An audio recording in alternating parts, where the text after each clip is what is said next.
Baby boomers, people born between 1946 and 1964, lived through genuinely difficult economic periods. They experienced the stagflation of the 1970s, the brutal recession of the early 1980s, the dot-com crash, and the 2008 financial crisis. They worked hard. Many of them sacrificed a great deal, and a lot of them built real, meaningful lives. But there is one financial mistake, a single, specific, structural error in how an entire generation thought about and planned for retirement that has quietly left millions of them in a position they never expected to be in. And the reason we need to talk about it openly is not to point fingers. It is because Gen X, millennials, and anyone else in their 30s, 40s, or early 50s right now is still making a version of this exact same mistake.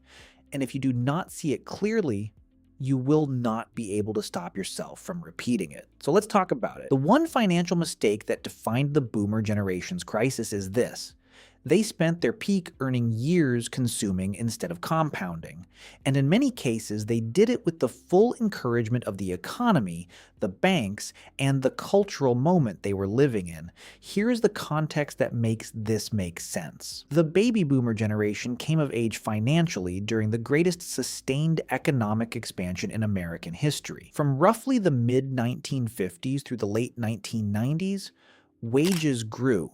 Housing appreciated steadily, and the cost of living, while rising, remained manageable relative to income for most middle-class households.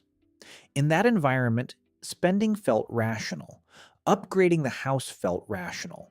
Taking on a car payment felt rational. Running credit card balances while fully intending to pay them off someday felt rational. And for a long time, for a lot of people, it kind of was. But there was a hidden cost that was accumulating silently in the background the entire time. And it was this. Every dollar that went toward consumption during those peak earning years, the years between roughly 35 and 55, when income is highest and children are often leaving the house, was a dollar that was not compounding. And the compounding loss on money spent during your peak earning years is not a minor inconvenience. It is catastrophic. Let's make this specific. If James is 40 years old and spends $500 a month on things he does not genuinely need, a nicer car than necessary, dining out 4 nights a week, a vacation he puts on a credit card, all this adds to about $6,000 a year going toward consumption rather than compounding. At a 10% average annual return, $6,000 a year invested from age 40 to age 65 produces approximately $590,000. That is not $6,000 a year in lost savings. That is more than $500,000 in lost retirement wealth from one spending habit maintained over 25 years. Multiply that across an entire generation of people who were culturally encouraged to upgrade their lifestyles every time their incomes rose, and you begin to understand why the Federal Reserve's most recent data shows that the median retirement savings for Americans nearing retirement is approximately $185,000, a number that most financial planners agree is not enough to sustain a comfortable 20 to 30-year retirement. To be fair to the boomers, they were not making this mistake in a vacuum. The financial system they were operating in was actively designed to encourage consumption over saving or investing, and 2 specific structural forces made their situation harder than it had to be. The first was the shift from pension plans to 401k accounts. For the early part of the boomer generation, the dominant retirement vehicle was the defined benefit pension, meaning your employer guaranteed you a specific monthly income in retirement regardless of how markets performed. You did not have to think about investing, market timing, or savings rates.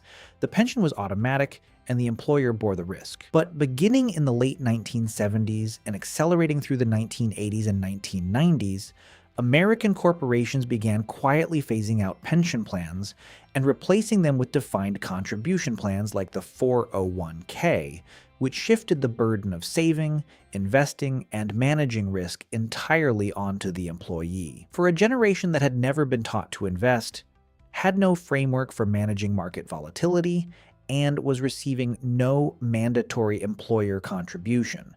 This shift was devastating in ways that took decades to fully reveal themselves. The second structural force was the explosion of consumer credit. The widespread availability of credit cards, home equity lines of credit, and easy auto financing, all of which became mainstream financial products during the boomer generation's peak spending years, made it easier than it had ever been in human history to spend money you had not yet earned. And because the economy kept growing and home values kept rising through most of this period, the warning signs that would normally signal financial overextension were muted.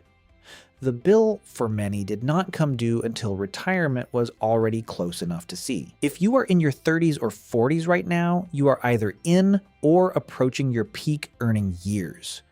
Your income is likely higher than it has ever been, or it is trending upward. And the question that will define your financial future, the question that defined the boomers' financial future, whether they asked it consciously or not, is this: what percentage of that rising income are you converting into permanent wealth? And what percentage of it is disappearing into a lifestyle that feels necessary but is actually optional? The modern version of the boomer mistake looks like this.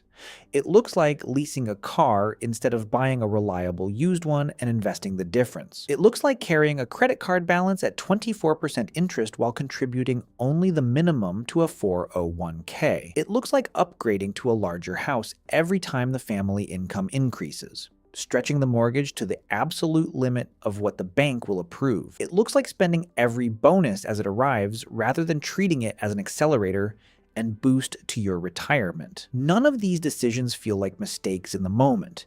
They feel like the natural, reasonable rewards of working hard and earning more.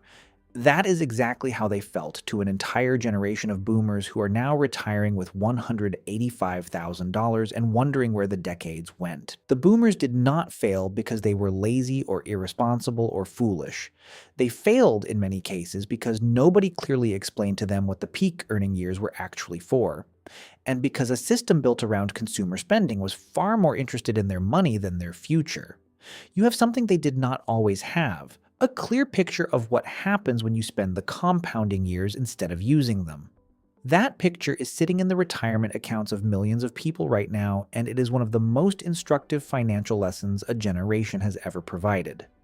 Do not let it be wasted. Build differently, save aggressively, and protect the compounding window while it is still open. If this video gave you something worth acting on, please hit the like button and share it with someone in their 30s or 40s who needs to hear it before it is too late. And subscribe so you do not miss next week's video, because we are going straight into something practical. See you then.